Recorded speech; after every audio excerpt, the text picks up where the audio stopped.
Let me just flip through some numbers quickly. These charts just all are designed to show that we have large and growing numbers of staff. Now, it does mean that we are getting enough money in this system one way or another to manage to accommodate some pretty fair increases as we go through the system. In fact, on that total general fund operating expenditures, if you go back to the year I started, we've now gotten up to in the $30 billion range. It was $1 billion the first year I was here. I don't take credit for more than 5 or 10% of that. Go ahead. Note on students that we have in. These are results of our state testing program, the Texas Assessment of Knowledge and Skills, that we have steadily progressed in this, going from 57% of students passing the standard to 74%, and economically disadvantaged students, while it lags significantly behind all students, has gone from 44% up to 65% over this timetable. I think, though, we have to recognize that we need significant progress. Now, counting dropouts is one of those things that unfortunately people can get in longer arguments about how to count dropouts than what to do about it. So I'm taking the education agency's numbers at their word. I assure you that there are other sets of numbers out there that make the state, that show the state might even have a greater problem. But 79% of students are graduating. That means 1 out of 5 students that we spend all this money on, that we're spending $10,000 a year on, we've essentially wasted it, in my judgment, by not getting them through a high school education. That 20% jumps to 30% when we're talking about economically disadvantaged students.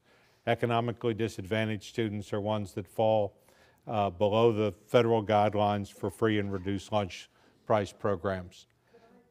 Yes? Sure. When you look at where we are today and where we're going, and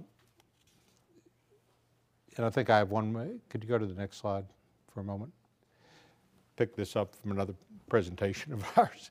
If you really want to do something about public education, down at the convention center, all the state superintendents are down there. I'm not sure what it would do if something happened to the convention center, whether that would improve the quality of education.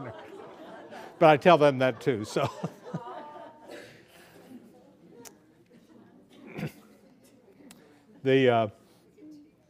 So we're working on some presentations later on today, but there are a lot of top-down pressures on schools today. The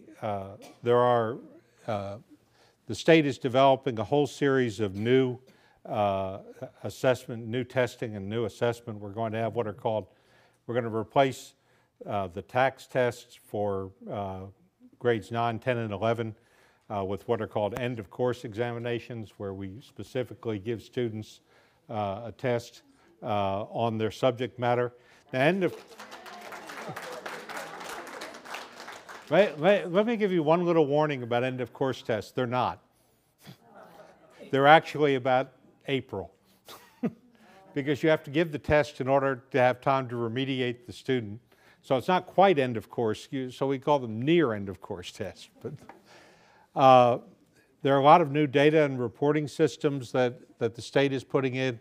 One of the most significant ones is going to provide for a system under which students are going to be linked to their teacher.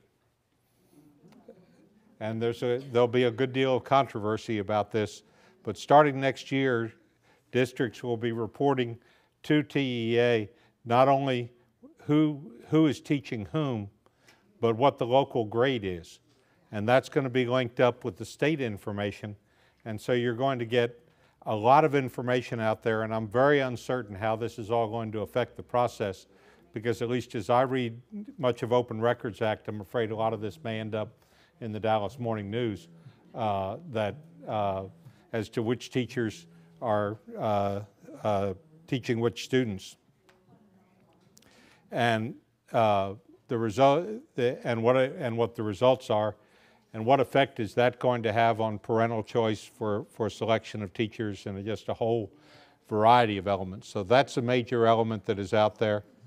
We have new academic programs, we have new performance monitoring systems, all of this in the context, being passed in the context of giving school districts very little additional money for the support of the education system.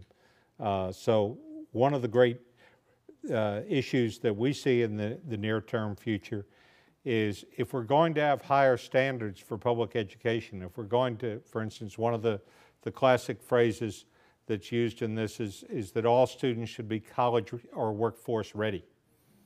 And I very much believe in that. I don't believe that necessarily our high schools today are, well, I have very strong evidence our high schools are not accomplishing that. And the question is what are the steps to be taken? And I won't try to go into detail on that, but I do believe part of that is a resource issue for the kinds of teachers we can hire, the salaries we pay the teachers, and the kinds of additional programs we can provide students.